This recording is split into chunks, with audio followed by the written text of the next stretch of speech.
ஸ்டாலின் சொன்ன மெசேஜ் எடப்பாடி போட்ட அமித்ஷா கணக்கு 2026 தேர்தலுக்கு பலே டீலிங் ரெடி. வணக்கம் செய்திப்புணல் நேயர்களே. 2026 சட்டமன்ற தேர்தலுக்கு தமிழக அரசியல் கட்சிகள் தயாராக தொடங்கியுள்ளன. இந்த நிலையில் திமுக கூட்டணி வலுவாக இருப்பதாகவும் அதிமுக பாஜக கூட்டணி இன்னும் பலம் பெறவில்லை எனவும் விமர்சனங்கள் முன்வைக்கப்பட்டு வருகின்றன. இந்த சூழலில் முதலமைச்சர் மு.க.ஸ்டாலின் கூறியுள்ள விஷயம் விவாத பொருளாக மாறியிருக்கிறது. அதாவது திமுக கூட்டணியில் மேலும் சில கட்சிகள் வரப்போகின்றன என்று குறிப்பிட்டுள்ளார். இதை இரண்டு விதங்களில் அணுக தொடங்கியுள்ளனர். ஒன்று, திமுக கூட்டணி மேலும் பலம் பெறப்போகிறது. மற்றொன்று, இந்த கூட்டணி பலவீனமாக இருக்கிறது. அதனை உணர்ந்துதான் பலப்படுத்துவதற்கான வேலைகளில் ஈடுபட தொடங்கியுள்ளனர் என்ற கருத்து. இது தொடர்பாக தொலைக்காட்சி விவாதம் ஒன்றில் பேசிய மூத்த பத்திரிகையாளர் ஐயநாதன், 2016 சட்டமன்ற தேர்தலுக்கு முன்பாக கொங்கு மண்டலத்தில் அதிமுகவிற்கு பெரும் பின்னடைவு ஏற்படும் என்று சர்வே முடிவுகள் கூறுவதாக ஜெயலலிதாவிற்கு தெரியவந்தது.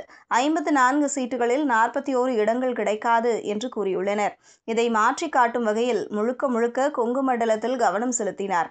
இதன் விளைவாக பெரும்பான்மை பெற்று ஆட்சியை தக்க வைத்துக் கொண்டார். அந்த தேர்தலில் பெரிய திருப்புமுனையாக அமைந்தது கொங்கு மண்டலம்தான். திமுக மிகப்பெரிய தவறு செய்ததும் அதே மண்டலத்தில்தான். இதே போன்ற வியூகத்தில்தான் மு.க.ஸ்டாலின் நகர்த்தி வருகிறார். தற்போது கூட செந்தில் பாலாஜிக்கு அதிக அளவில் முதலமைச்சர் மு.க.ஸ்டாலின் அசைன்மெண்ட் கொடுத்த வண்ணம் உள்ளார். இதற்கு காரணம் கொங்கு மண்டலத்தில் உள்ள மைக்ரோ பாலிடிக்ஸ்.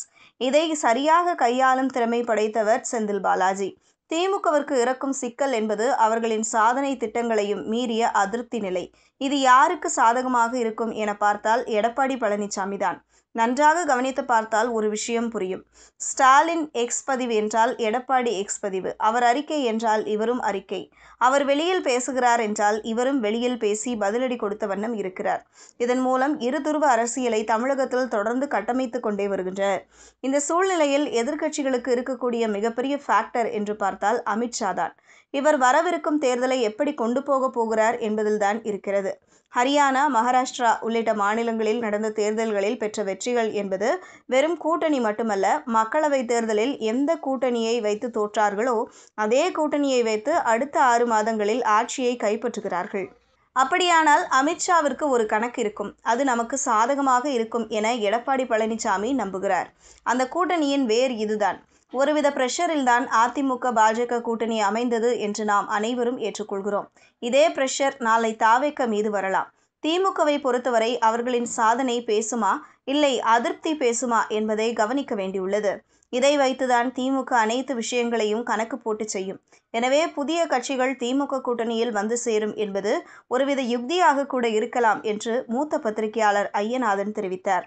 இதுபோன்ற செய்திகளை தெரிந்து கொள்ள செய்திப்புணலுடன் இணைந்திருங்கள்.